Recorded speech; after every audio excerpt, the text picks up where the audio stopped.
يا أيها الذين آمنوا اتقوا الله وقولوا قولا سديدا يصلح لكم أعمالكم ويغفر لكم ذنوبكم ومن يطع الله ورسوله فقد فاز فوزا عظيما. اللهم صل على محمد وعلى آل محمد كما صليت على إبراهيم وعلى آل إبراهيم إنك حميد مجيد. اللهم بارك على محمد وعلى آل محمد كما باركت على إبراهيم وعلى آل إبراهيم إنك حميد مجيد. رب اشرح لي صدري ويسر لي أمري واحلل عقدة من لساني يفقهوا قولي. رب زدني علما سبحانك لا علم لنا إلا ما علمتنا إنك أنت العليم الحكيم. أما بعد إن أحسن الكلام كلام الله وأحسن الهدي هدي محمد صلى الله عليه وسلم وشر الأمور محدثاتها وكل محدثة بدعة وكل بدعة ضلالة الضلالة في النار. أعوذ بالله السميع العليم من الشيطان الرجيم. بسم الله الرحمن الرحيم. يا بني آدم لا يفتننكم الشيطان كما أخرج أبويكم من الجنة ينزع عنهما لباسهما ليريهما سوآتهما إنه يراكم هو وقبيله من حيث لا ترونهم إنا جعلنا الشياطين أولياء للذين لا يؤمنون. صدق اللہ العظیم. حضرات علی وقار، گزشتہ جمعۃ المبارک کی گفتگو میں ہماری لباس کے حوالے سے لباس کے کچھ مقاصد شریعت مطہرہ میں لباس کے حوالے سے جو کچھ احکامات تھے وہ آپ کے سامنے گوش گزار کیے ہیں. آج اسی موضوع کو آگے بڑھاتے ہوئے کچھ نکات آپ کے سامنے پیش کرنا ہے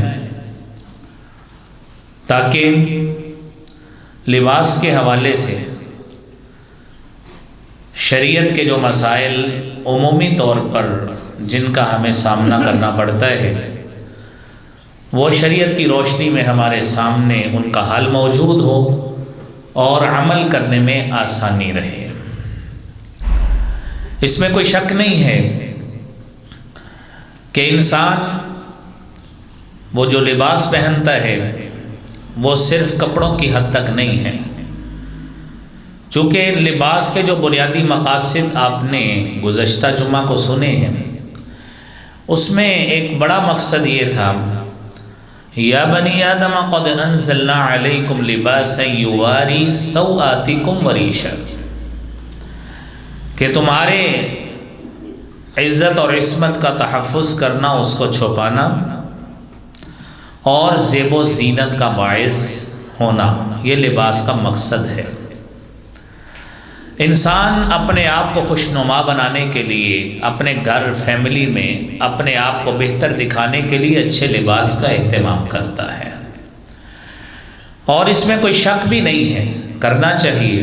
وہ مسائل آپ نے کچھ سماعت فرمائے، لیکن ساتھ ساتھ یہ بات ذہن میں رکھیے کہ زینت کا باعث انسان کے بال بھی ہوتے ہیں، زینت کا باعث اس کا چہرہ بھی ہوتا ہے، اور اس کو خوشنما بنانے کے لیے وہ اس کے لیے بھی اہتمام کرتا ہے.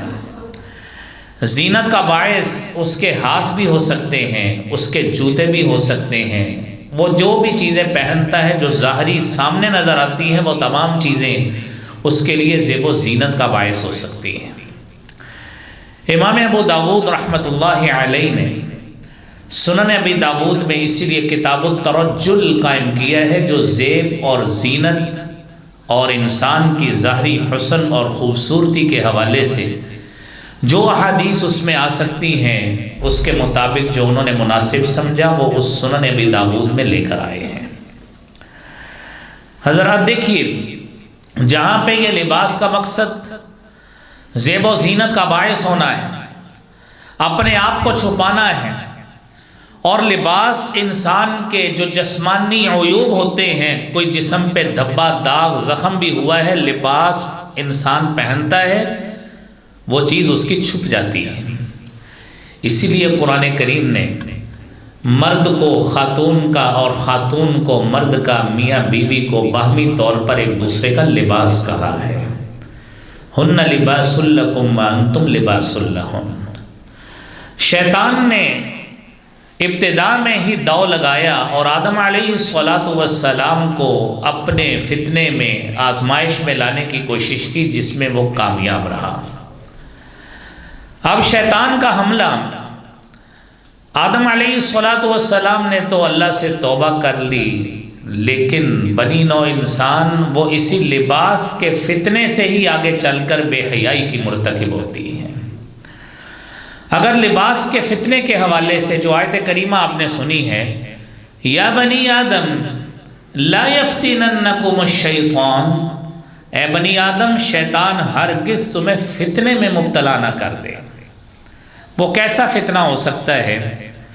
سب سے پہلی بات ہمیں اس آیت کریمہ کی روشنی میں ذہن میں رکھنا ہے کہ لباس کے تمام فتنے جو ہیں وہ شیطان کی طرف سے ہوتے ہیں، اور دوسری بات کہ لباس کے فتنوں میں ڈال کر شیطان جو ہے وہ ہمیں جنت سے محروم رکھنا چاہتا ہے، اور قرآن کریم نے یہی بات کہی ہے جو آیت کریمہ آپ کے سامنے پڑھی، یا بنی آدم لا یفتننکم الشیطان کما اخرج ابویکم من الجنہ ينزع عنهما لباسهما ليريهما سوآتهما إنه يراكم هو وقبيله من حيث لا ترونهم إنا جعلنا الشياطين أولياء للذين لا يؤمنون۔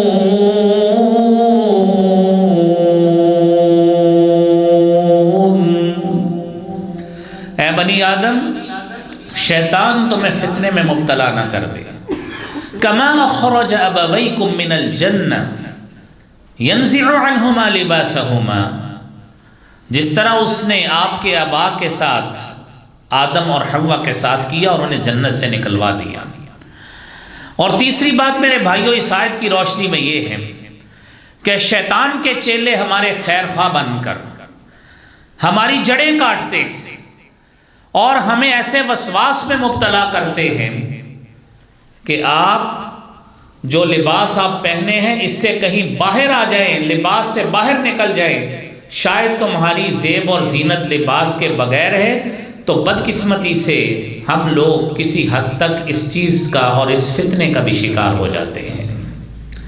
اور کم سے کم لباس پہننا، شارٹ سے شارٹ لباس پہننا، مرد تو مرد، خواتین اس میں بہت زیادہ آگے ہیں۔ اللہ کریم اس فتنے سے ہمیں محفوظ فرمائے۔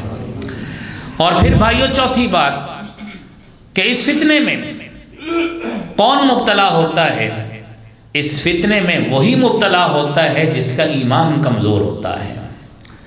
جو شخص دین سے تعلق نہیں رکھتا یا تعلق ہے تو واجبی سا ہے اور ان تعلیمات کا علم نہیں ہے جو لباس کے حوالے سے شریعت ہمیں بتاتی ہے۔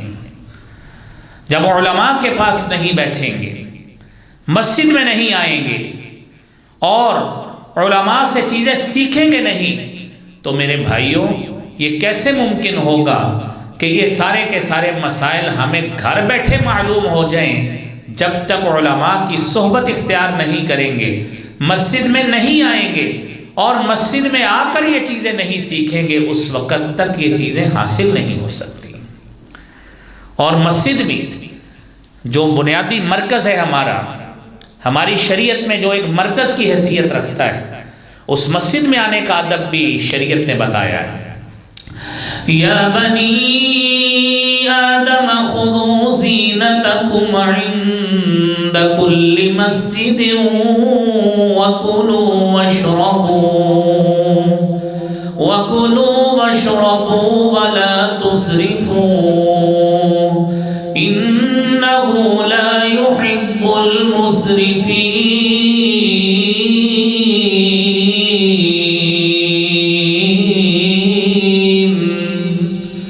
اے بنی آدم جب مسجد میں بھی آؤ تو زینت بنا کے آؤ۔ وَكُلُوا وَاشْرَبُوا، کھاؤ پیو لیکن اسراف سے کام نہیں لینا، فضول خرچی سے کام نہیں لینا۔ زیب و زینت بنا کے آؤ مسجد میں بھی، یہ شریعت ہمیں حکم دیتی ہے۔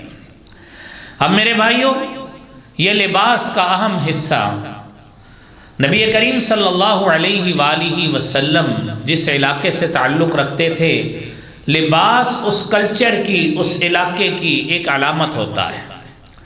آپ علیہ السلام چادر کا بھی استعمال کرتے تھے، چادر لیتے تھے، شریعت میں اس کا تذکرہ موجود ہے، اس کو لپیٹ لیتے تھے، عرب کلچر میں یہ معروف تھا۔ لیکن آپ قمیص بھی پہنتے تھے، اور سنن ابی داؤد کی 25 نمبر حدیث ہے، سیدہ ام سلمہ رضی اللہ تعالی عنہا بیان کرتی ہیں، كان احب الثياب الى رسول الله صلی اللہ علیہ وسلم القمیص، نبی کریم صلی اللہ علیہ وآلہ وسلم کے ہاں اگر محبوب ترین لباس تھا، محبوب ترین کپڑے تھے جس کو آپ پہننا پسند کرتے تھے، وہ قمیص ہوا کرتا تھا۔ اور یہی وہ قمیص ہے جو ہم سب لوگ اپنے پاکستانی کلچر اور ثقافت کے مطابق پہنتے ہیں۔ اور کلچر اور ثقافت میں یہ چیزیں، کسی نے کف لگائے، کسی نے نہیں لگائے، کسی نے کالر لگایا، بین لگایا، مغزی والا پہن لیا، کسی نے بازو کھلے پہن لیے، کسی نے گھیرا چورس پہن لیا، کسی نے گول پہن لیا، کسی نے ڈھیلی قمیص پہن لی، کسی نے تھوڑی سی ٹائٹ پہن لی۔ یہ ساری کی ساری وہ قمیص کی قسمیں ہیں جو معاشرتی کلچر کے اعتبار سے اس میں ویریشن اور تبدیلی ہوتی رہتی ہے۔ ہمارے پاس یونیورسٹی میں بلوچستان کے اسٹوڈنٹس ہیں، ان کی شلوار اتنی زیادہ کھلی ہوتی ہے، انہوں نے چونٹیں ڈالی ہوتی ہیں، وہ کہتے ہیں کہ جتنا آپ کے ہاں پورے سوٹ کو کپڑا لگتا ہے اتنا اکیلا ہماری شلوار کو لگتا ہے۔ یہ ان کا کلچر ہے، وہ اپنا سطر اس طرح چھپاتے ہیں، قمیص ہماری طرح کی پہنتے ہیں لیکن شلوار ڈھیلی ڈالی کھلی پہنتے ہیں۔ تو اس میں کوئی مذائقہ نہیں ہے، یہ ثقافتی، کلچرلی اور آپ کے علاقائی اعتبار سے تفاوت اور ڈائیورسٹی ہے اور اختلاف ہے، اس میں کوئی حرج نہیں ہے۔ اور قمیص پہننے کا طریقہ بھی نبی کریم صلی اللہ علیہ وسلم نے بتایا۔ آپ وہ حدیث بھی سنیں، جامع ترمذی کی 1766 نمبر حدیث ہے، حضرت ابو ہریرہ رضی اللہ تعالی عنہ بیان کرتے ہیں، کان رسول اللہ صلی اللہ علیہ وآلہ وسلم اذا لبس قمیصا بدا بیمینہ، نبی کریم صلی اللہ علیہ وآلہ وسلم جب قمیص پہنتے تھے دائیں طرف سے پہننا شروع کرتے تھے۔ اس کا مطلب یہ ہے کہ آپ صلی اللہ علیہ وسلم کثرت سے اس لباس کا استعمال کرتے تھے، اسی لیے صحابی نے بیان فرمایا ہے۔ اور ہماری شریعت کی ویسے بھی تعلیم یہ ہے، سیدہ عائشہ رضی اللہ تعالی عنہا بیان کرتی ہیں، یعجبہ التیمن فی تنعلہ وترجلہ وفی شأنہ کلہ، نبی کریم صلی اللہ علیہ وآلہ وسلم کو بڑا اچھا لگتا تھا دائیں طرف کا استعمال کرنا اور اس سے آغاز کرنا۔ فی تنعلہ، جوتے پہنتے، موزے پہنتے، جرابیں پہنتے دائیں طرف سے شروع کرتے۔ وترجلہ، کنگھی کرتے، بالوں کو اس کو سنوارتے تو دائیں طرف سے شروع کرتے۔ وفی شأنہ کلہ، اور ہر اچھا کام جو بھی کرتے نبی صلی اللہ علیہ وسلم دائیں طرف سے شروع کیا کرتے تھے۔ تو یہ ہمارے لیے یہ سبق حاصل ہو گیا کہ جب بھی ہم کپڑے پہنے تو دائیں طرف استعمال کریں، پہلے دایاں حصہ پہنے پھر بایاں پہنے، شلوار پہنے پہلے دایاں حصہ پہنے پھر بایاں پہنے، جوتا پہنے، جرابیں پہنے، موزے پہنے پہلے دایاں حصہ پہنے۔ اور آپ نے تو جوتا اتارنے کا طریقہ بھی بتایا ہے، دیکھیں لباس میں جوتے بھی شامل ہیں۔ فرمایا وَلْتَكُنِ الْيُمْنَى أَوَّلُهُمَا تُنْعَلْ وَآخِرُهُمَا تُنْزَعْ، اور جوتا جب پہننا ہے تو پہلے دایاں پہننا ہے، اور جب اتارنا ہے تو پہلے بایاں اتارنا ہے، بعد میں دایاں اتارنا ہے۔ کتنے پیارے آداب ہمارے نبی محترم صلی اللہ علیہ وسلم نے بتائے۔ اور یہ قمیص جو آپ نے جس کی فضیلت اور بیان سنا ہے، نبی صلی اللہ علیہ وآلہ وسلم دیکھیے، آپ کو یہ قمیص اتنی اچھی لگتی تھی، آپ نے خواب میں بھی ایک قمیص دیکھی تھی، اور وہ قمیص بھی دیکھیے اس کی مثال آپ نے پھر تعبیر کتنی پیاری بیان فرمائی ہے۔ اور وہ حدیث صحیح بخاری کی 23 نمبر حدیث ہے۔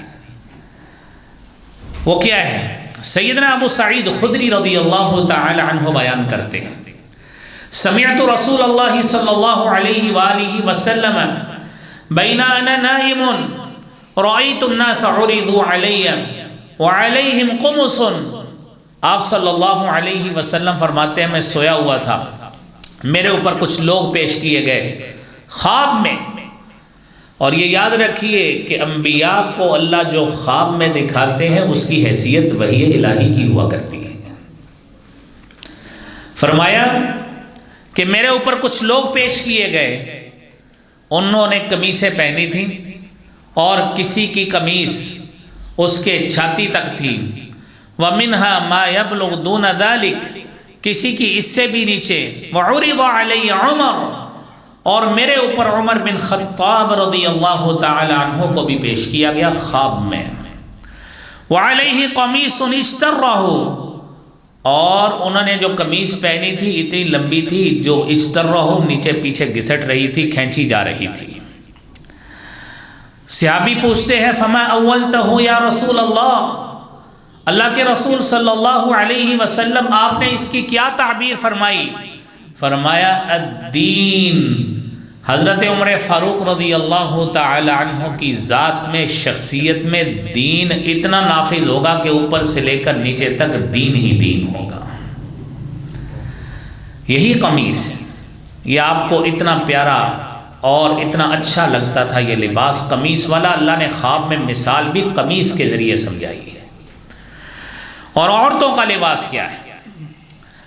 دوسری بات ہمارے جمعے کی، ہماری گفتگو کی، نبی کریم صلی اللہ علیہ وآلہ وسلم نے جو ہمیں بات سمجھائی، دوسری بات عورتوں کا لباس، سیدہ عائشہ رضی اللہ تعالی عنہا بیان کرتی ہے، فرمایا رحم اللہ نساء المہاجرات، اللہ کریم مہاجر خواتین پہ رحمتوں کا نزول فرمائے۔ کیوں؟ لما انزل اللہ تعالی، جب اللہ تعالی نے سورہ نور کی آیات بیان فرمائی اور نازل فرمائی، وَلِيَضْرِبْنَ بِخُمُرِهِنَّ عَلَى جُيُوبِهِنَّ، کہ اپنی اوڑھنیاں اپنے سینوں پہ لے کر رکھیں، شَقَقْنَ أَكْنَفَ مُرُوطِهِنَّ فَاغْتَمَرْنَ بِهَا، ان خواتین نے اپنے موٹے پردے جو گھر میں لٹکے ہوئے تھے ان کو پھاڑ کر چادریں بنا لی کہ ہم اس پہ عمل کرتے ہیں۔ اور یہ حدیث سنن ابی داود کی 4102 نمبر ہے۔ گھر کے موٹے کپڑے پھاڑ لیے، آپ تصور کریں یہ جو پردہ لگا ہے، یہ کپڑا پڑا ہے، خاتون اس کپڑے کو پھاڑ کر اگر اوپر لے، تصور کریں گرمی میں کیا عالم اس کا ہوتا ہوگا۔ لیکن خاتون کے ذہن میں تھا کہ آج کی گرمی برداشت ہے، جسم کسی غیر مرد کو دکھانا پسند نہیں کریں، کل جہنم کی گرمی بہت زیادہ سخت ہے جو کسی سے برداشت نہیں ہو سکتی۔ میرے محترم بھائیوں، اس بات کو سمجھنا، جہاں پہ مردوں کے لیے لباس بتایا گیا ہے، خواتین کے لیے بھی بتایا گیا ہے۔ اور بدقسمتی ہے میرے بھائیوں آج ہماری خاتون کی کہ جتنا اس کو سطر بتایا گیا جو لاسٹ جمعے میں آپ نے سنا ہے، ہمارے معاشرے ہی کی خواتین ہیں۔ اللہ نے بہت ساری خواتین کو ڈھیروں سمجھے عطا فرمائی ہے، اللہ کریم انہیں واقعتاً اسی دین پہ قائم رکھے، انہیں استقامت عطا فرمائے۔ اچھی خواتین بھی ہیں، اپنے آپ کو ڈھانپ کر رکھتی ہیں، شریعت پہ عمل کرتی ہیں، لیکن ساتھ ساتھ معاشرے میں یہ بھی کلچر ہے کہ جتنا سطر بتایا گیا وہ اس سے بھی باہر نکلنے کی کوشش کرتی ہے کہ شاید یہ کپڑا میرے اوپر بوجھ بنتا جا رہا ہے. اور وہ خاتون جس کا آپ سن رہے ہیں موٹے کپڑے، اس کو پکڑ کر پردے پھاڑ کر، گھر کے لٹکنے والے پردے اس کو پھاڑ کر چادریں بنا لی کہ ہم اس کو لیتے ہیں اور پردے کا اہتمام کرتے ہیں. تصور کیجئے آج شفون اور کریپ کے دوپٹے، ان سے کون سا پردہ ہوتا ہے؟ اور جس کا لینا اور نہ لینا ظاہری طور پہ برابر نظر آتا ہے، کوئی اس کی حیثیت نہیں ہے. وہ سوٹ کے ساتھ میچنگ اور ہر چیز فیشن تو پورا کر دے گا، لیکن پردے کے تقاضوں کو وہ پورا ہرگز نہیں کر سکتا. اور یہی کلچر جب ہماری 5 6 7 8 9 10 11 12 سال کی بچی کو بھی جب ہم یہ سکھائیں گے اور اس کو سکھائیں گے کہ یہ ٹائٹس پہنے، آپ پینٹس پہنے، جینز پہنے، یہی بچی ابھی بچی ہے، بڑی ہوگی، وہی جو ہم نے اس کو بچپن میں سکھایا ہے یہی سوچ بڑے ہو کر بھی یہی قائم رہے گی. کون قصوروار ہے؟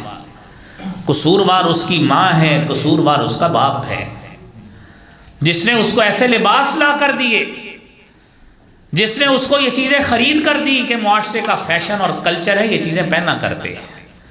اور وہی بچی جب بڑی ہوتی ہے، آپ ایک بات یہ سن رہے ہیں کہ خواتین نے اس وقت کپڑے پھاڑ کر، پردے پھاڑ کر، جو لٹکنے والے پردے تھے انہوں نے اپنے آپ کو پردہ کیا اور اپنے آپ کو ڈھانپا.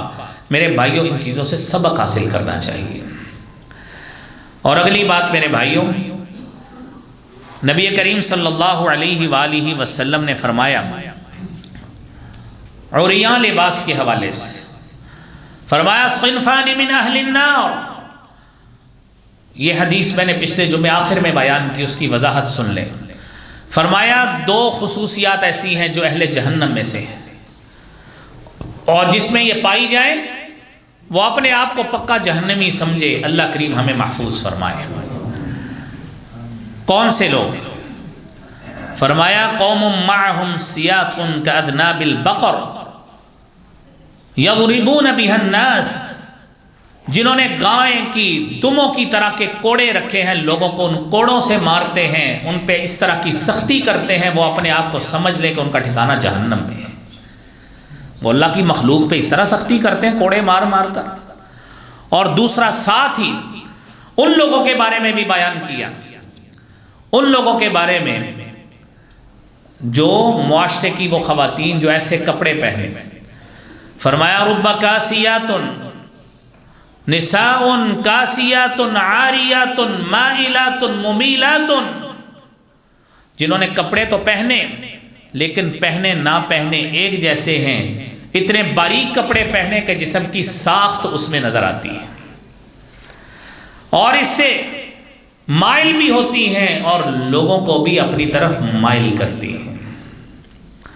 اور پھر اس کے ساتھ ساتھ رؤوسہن کاسمنۃ البخت، اور ان کے سر، ان کے بال، ان کا فیشن اور ڈیزائن ایسا بنایا ہے، ایسا سٹائل بنایا ہے کہ جس طرح بختی نسل کا اونٹ اس کی کوہان باہر نکلی سائیڈ کو ہوتی ہے، اس طرح خواتین نے اپنے بال بنائے ہوتے ہیں.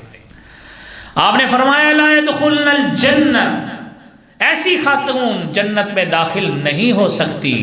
ولا یجدن ریحها، اور نہ ہی ایسی خواتین جنت کی خوشبو تک پائیں گی. وَإِنَّ رِيحَهَا لَيُوجَدُ مَسِيرَةِ كَذَا وَكَذَا، اگرچہ اس کی خوشبو اتنی مسافت سے، اتنی دور دور سے اللہ تعالیٰ لوگوں کو نصیب فرمائیں گے، لیکن جس نے ایسے کپڑے پہنے ہیں اللہ کریم اس کو خوشبو سے بھی محروم رکھیں گے. اللہ کریم ہمارے خواتین کو سمجھ عطا فرمائے. میرے بھائیوں، اگلی بات نمبر 4 کہ ہم لوگ شہرت کا لباس پہنتے ہیں، برانڈڈ لباس پہنتے ہیں، اور ہمیں علم ہی نہیں ہوتا کہ اس میں یہ لباس جو ہے اس حوالے سے جو برانڈ کے ٹھپے ہماری شرٹس پہ لگے ہوتے ہیں اس کے پیچھے حقیقت کیا ہوتی ہے. آپ کو معاشرے میں مختلف نوجوان نظر آئیں گے جنہوں نے ایسی شرٹس پہنی ہوتی ہیں کسی کے اوپر لکھا ہے کس می، آئی ٹیک یو، کو بوائے، نائکی، کیا پتہ یہ ہے کون ہے، زیس لکھا ہے۔ یہ زیس یہ یہودیت کی علامت ہے، یہ تو ان کو کہا جاتا ہے۔ یہ نائک ان کے دیوتا کا نام ہے، اور وینس ان کی دیوی کا نام ہے۔ یہ ہماری شرٹس پہ لکھا ہے، نوجوان بڑے فخر سے پہنتے ہیں، اور شارٹ ہاف سلیو پہن کے کہتے ہیں دیکھیں ہمارے سکس پیک کیسے بنے ہوئے ہیں۔ اور شرٹس پہ جو برانڈ لکھے ہوتے ہیں یا جو نام لکھے ہیں اس کی حقیقت کا کوئی اندازہ نہیں ہے۔ اور کسی پہ آئی miss you, I take you, پپی۔ اب پپی یہ تو کتے کے بچے کو کہتے ہیں۔ ہم وہ شرٹ لے کر، شرٹ پہن کر بڑا فخر محسوس کرتے ہیں۔ اور پھر اس کے ساتھ ساتھ اور بھی سنیے، آئی ایم ویری ہاٹ، یعنی جنسی لحاظ سے میں بہت گرم ہوں۔ اور پھر فار سیل، میں تو بیچنے کے لائق، میں کلک اٹ، مجھے آ کے ٹچ کریں، کلک کریں مجھے آ کے۔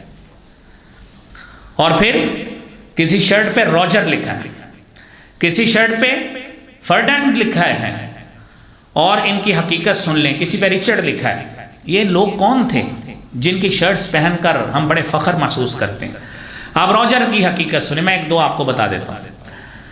مسلمانوں نے سسلی پر 264 سال حکومت کی ہے، ٹھیک ہے، عدل و انصاف اور مثالی حسن سلوک کے ساتھ حکومت کی۔ وقت آیا کہ مسلمانوں کے زوال کے بعد سن 1052 میں روجر اول اقتدار میں آیا، یہی روجر جس کے برانڈ کی ہم شرٹ پہنتے ہیں، اقتدار میں آیا۔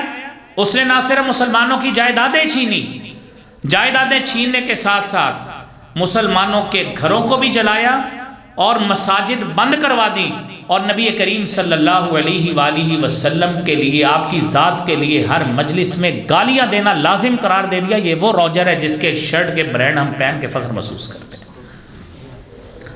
جس کا ہمیں علم ہی نہیں ہے۔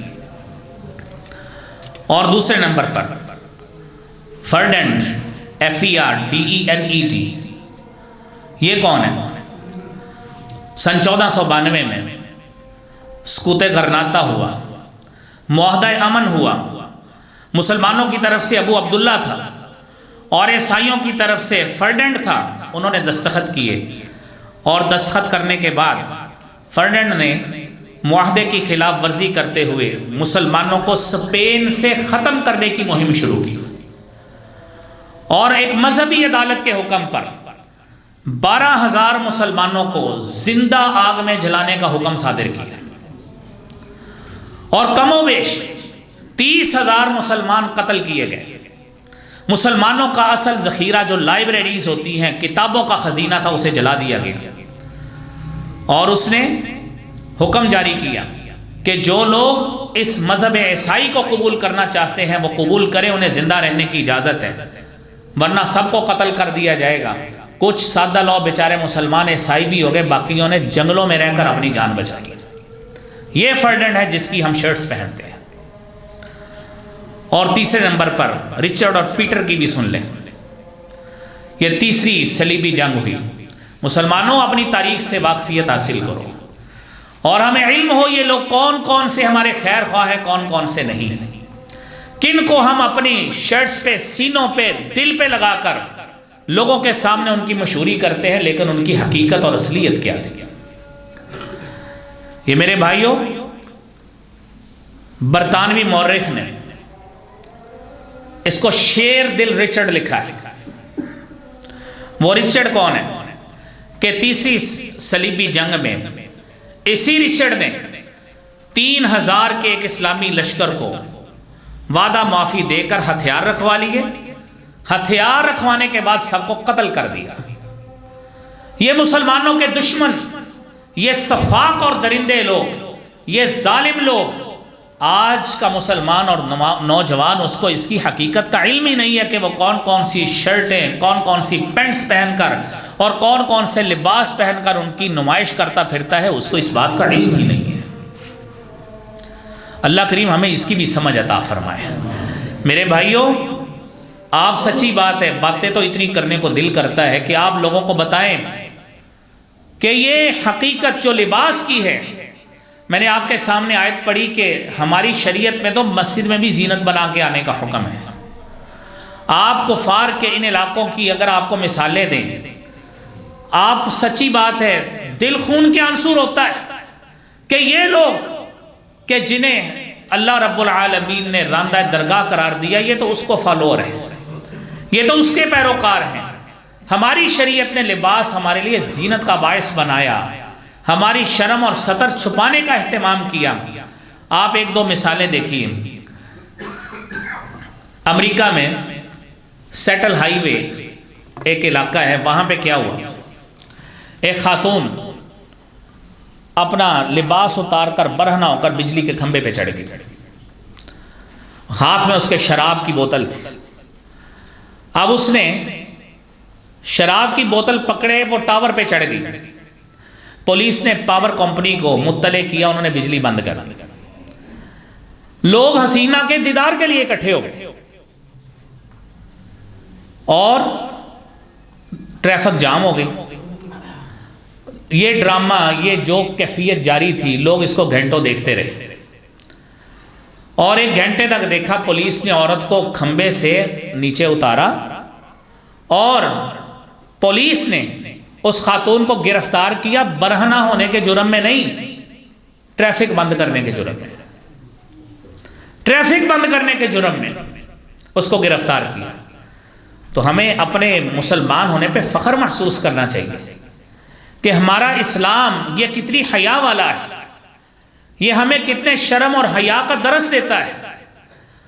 اور پھر آگے دیکھیے، دو خواتین اساتذہ، انہی ممالک کی بات ہے، ایناٹمی کا سبجیکٹ پڑھا رہی ہیں علم الابدان کے حوالے سے، 8ویں کلاس ہے، ان کے سامنے اپنے کپڑے اتار کر جسم کی نمائش کر رہی ہے، ایناٹمی علم الابدان پڑھا رہی ہے۔ یہ ہمارا اسلام جو ہمیں لباس کا درس دیتا ہے، اس نے ہمیں کتنی شرم اور حیا والا بنایا ہے کہ کوئی شخص کسی غیر محرم کے پاس لباس تو کیا، وہ تو اس کی طرف نظر بھی اٹھا کے نہیں دیکھ سکتا۔ اور ایک مختصر سی مثال آپ دیکھیے، جامعہ ملک سعود الریاض میں ایک دوست شکاگو منتقل ہوا، انہوں نے بتایا کہ ایک کلب میں گیا جہاں پہ ایک مادر پدر آزاد دوشیزہ گاہکوں کو سرو کر رہی تھی، کوئی اس کے جسم پہ کپڑا نہیں تھا، اور وہ سرو کیوں کر رہی ہے، وہاں پہ یہ بات اس کی لکھی ہوئی، اس نے ساتھ اپنے جسم پہ چپکائی ہوئی کہ شی از ناٹ اے پروسٹیٹیوٹ، کہ وہ ایک طوائف نہیں ہے، but she wants to show her body, وہ صرف اپنا جسم شو کرنا چاہتی ہے کہ اس کو دیکھو۔ ہمارا اسلام میرے بھائیوں، ہمیں اس پہ فخر محسوس کرنا چاہیے کہ ہماری شریعت نے ہمیں کتنا بہترین درس دیا ہے کہ آپ اپنا لباس اتنا پہنے کہ جسم کی ساخت کا بھی علم نہ ہو سکے، اس کے رنگ کا بھی علم نہ ہو سکے، اتنا خاتون نے اپنے لباس کو ڈھانپا ہوا ہونا چاہیے۔ اور میرے بھائیوں اگلی بات سنیے، شہرت کا لباس نہیں پہننا، شہرت کے لیے لباس نہیں پہننا۔ میرے نبی محترم صلی اللہ علیہ وسلم نے فرمایا، من لبس ثوب شہرت، جس نے شہرت کا لباس پہنا، البسہ اللہ ثوب مذلت یوم القیامہ، اللہ کریم اس کو ذلت کا لباس قیامت کے روز پہنائے گا، ثم الہب فیہا نارا، اور پھر اس کو جہنم میں جلائے گا، بھڑکائے گا۔ یہ اس وجہ سے کہ دنیا میں وہ شہرت چاہتا تھا، اللہ نے اس کی شہرت کی پاداش میں اس کو جہنم حاصل کر دیا۔ یہ مختصر حدیث سنتے جائیے۔ اچھا لباس پہنے اللہ نے نعمت دی، لیکن یہ مت ذہن میں آئے کہ لوگ میرا لباس دیکھیں، لوگ تعریفیں کریں، لوگ جناب پوچھیں آپ نے کیسا برانڈ کا لیا ہے، میں اپنے لباس کا لوگوں پہ روب ڈالوں، میں اپنے لباس کا لوگوں کے سامنے تعریف کراؤں، اپریشیٹ کرواؤں۔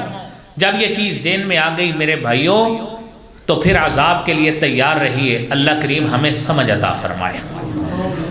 اور اگلا مسئلہ یہ ہے، تکبر کا لباس نہیں پہننا، تکبر کا لباس، کہ بندہ لباس پہنے اور لوگوں کے سامنے اکڑ کر چلے، اور عاجزی کی بجائے اس مالک کا شکر ادا کرنے کی بجائے کہ جس نے اس کو اتنی بڑی نعمت سے نوازا، اچھے قسم کا لباس عطا فرما دیا، وہ کیا کرے؟ وہ عاجزی کی بجائے تکبر اس کے دل میں آ جائے۔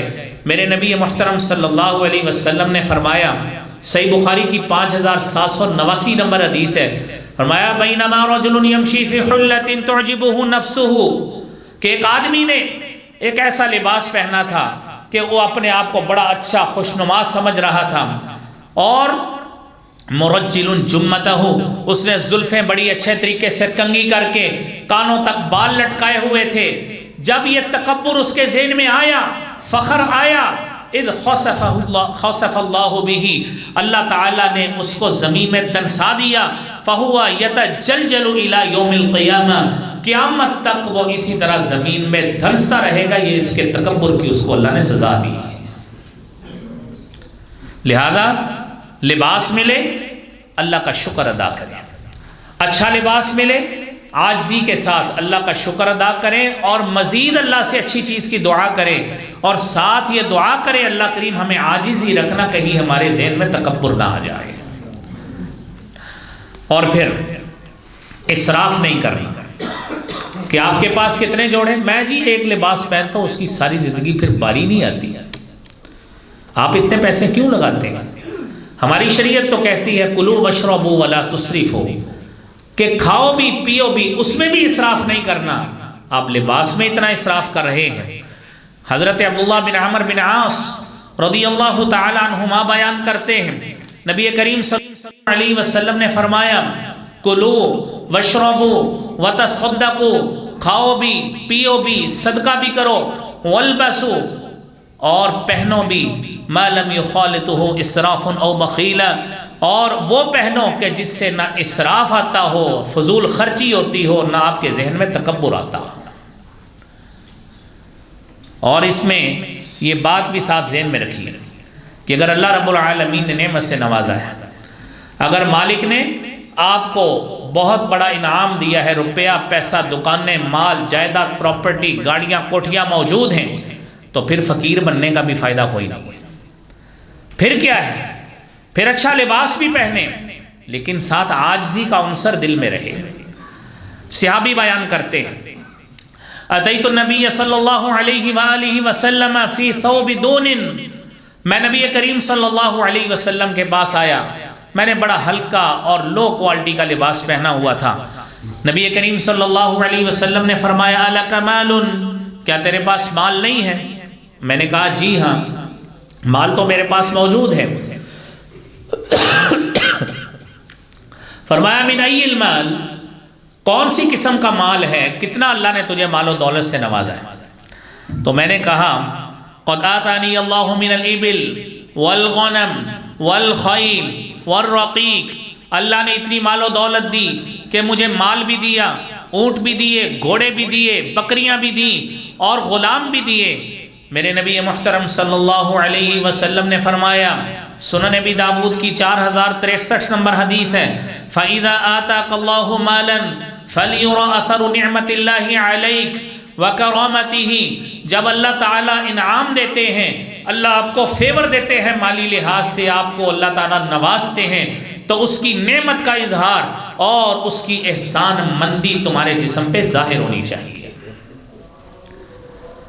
اچھا لباس پہنے، لیکن ساتھ عاجزی، انکساری یہ ضرور ہونی چاہیے۔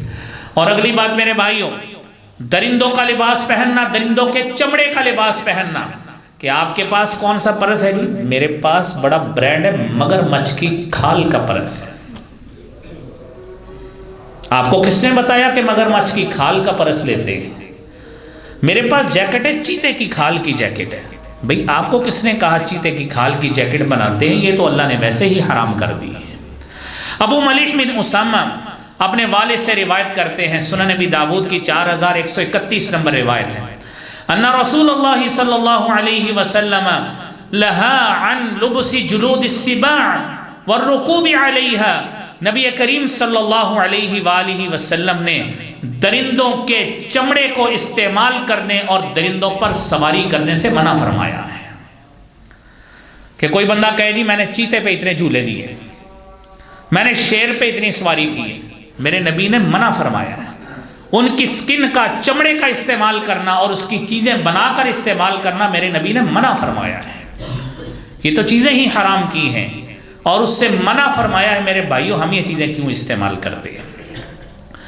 اور میرے بھائیوں، اگلی بات، ایک دو پوائنٹ ہیں، مختصر سے سنیے۔ تصاویر والا لباس، آگے تصویر بنی، پیچھے بنی، کارٹون بنا، چھوٹے بچوں کے شرٹس پہ کارٹون بنے، اسپائڈر مین بنا۔ آج بچے کا ذہن بنائیے کہ یہ تصویروں والا لباس نہیں پہنا کرتے، تاکہ بڑا ہو کر اس کی یہ سوچ رہے کہ گھر میں تصویریں لٹکاتے بھی نہیں ہیں۔ رحمت کا فرشتہ نہیں آتا۔ حضرت جبرائیل چلے گئے واپس کہ تصویروں والا چادر اور تصویروں والی چیز نبی صلی اللہ علیہ وسلم کے پاس تھی۔ حضرت جبرائیل نے آپ کو منع کیا، آپ نے گھر سے نکالی تو حضرت جبرائیل اس گھر میں آئے۔ ہم کس بات کی مولی؟ ہمارے پاس کون سی گارنٹی ہے؟ سیدہ عائشہ صدیقہ رضی اللہ تعالی عنہا بیان کرتی ہیں، انہا اشترت نمرقتن، آپ نے گدا خریدا، میٹرس خریدا جس پہ تصاویر تھی۔ آپ صلی اللہ علیہ وآلہ وسلم نے اس پہ بیٹھنے سے منع کر دیا، فرمایا انما یعذبون بہا یوم القیامہ، کل قیامت کے روز اس کی وجہ سے عذاب ہوگا۔ اور سیدہ عائشہ نے اس کو پھر پاؤں کے نیچے کر کے اس کے اوپر دوسری چیزیں بچھائیں تاکہ اس کی توہین ہو۔ اور پھر آپ نے فرمایا البیت فیہ الصور لا تدخلہ الملائکہ، جس گھر میں تصویریں رکھی ہوں اس گھر میں کبھی فرشتہ داخل نہیں ہوتا ہے۔ لگائے رحمتوں کی امیدیں، لگائے خزانوں کی امیدیں اللہ سے، لیکن کیفیت یہ ہو کہ یہ کس کی تصویر ہے؟ یہ ہمارے دادا ابو کی ہے، گھر میں لگائی ہوئی ہے۔ وہ دادا کی بھی ہو، امی کی بھی ہو، ابے کی بھی ہو، وہ تصویر تصویر ہی ہوتی ہے، اس کا حکم ایک ہی جیسا ہے۔ اس لیے بھائیوں، ان چیزوں کو سمجھیے۔ اور آخری بات، نبی کریم صلی اللہ علیہ وسلم نے مردوں کے لیے جو حکم دیا ہے، ایک صحابی تھا، اس کا کپڑا ٹخنوں سے نیچے لٹک رہا تھا، آپ نے فرمایا ارفع ازارک الی نصف الساق، اپنا کپڑا نصف پنڈلی تک اٹھا لیجئے، فَإِنْ أَبَيْتَ فَإِلَى الْكَعْبَيْنِ، اگر اچھا نہیں ہے لگتا تو آپ ٹخنوں سے اونچا ضرور رکھیے۔ یاد رکھیے وَإِيَّاكَ وَإِسْبَالِ الْإِزَارِ، کپڑے کو نیچے لٹکانے سے باز رہیے، فَإِنَّهَا مَخِيلَةٌ، یہ تکبر کی علامت ہے، وَإِنَّ اللَّهَ لَا يُحِبُّ الْمَخِيلَةَ، اللہ اس کو پسند نہیں کرتے۔ اس لیے فرمایا مَا أَسْفَلَ مِنَ الْكَعْبَيْنِ مِنَ الْإِزَارِ فَفِي النَّارِ، جو کپڑا جتنا ٹخنوں سے نیچے ہوگا اللہ اتنے حصے کو جہنم کا حصہ بنائیں گے۔ اور آپ نے یہ بھی فرمایا ثَلَاثَةٌ لَا يُكَلِّمُهُمُ اللَّهُ وَلَا يَنْظُرُ إِلَيْهِمْ يَوْمَ الْقِيَامَةِ وَلَا يُزَكِّيهِمْ وَلَهُمْ عَذَابٌ أَلِيمٌ۔ حضرت ابو ذر غفاری رضی اللہ تعالیٰ عنہ حدیث کے راوی ہیں، سنن ابی داود کی 4087 نمبر حدیث ہے۔ 3 بد نصیب ایسے ہیں، اللہ ان سے کلام نہیں کریں گے، نظر رحمت سے نہیں دیکھیں گے، گناہوں سے پاک نہیں کریں گے، اور ان کے لیے دردناک عذاب ہوگا۔ اس میں پہلا وہ آدمی ہے المسبل، وہ آدمی جو تکبر کی وجہ سے اپنا کپڑا ٹخنوں سے نیچے لٹکاتا ہے۔ اللہ کریم ہم سب کو ان شرعی مسائل کو سن کر خود بھی عمل کرنے کی توفیق دے، اور گھر میں اپنے گھریلو خواتین کو، مردوں کو، بچوں کو، سب کو ان شرعی مسائل پر عمل کروانے کی توفیق عطا فرمائے۔ وآخر دعوانا الحمدللہ رب العالمین۔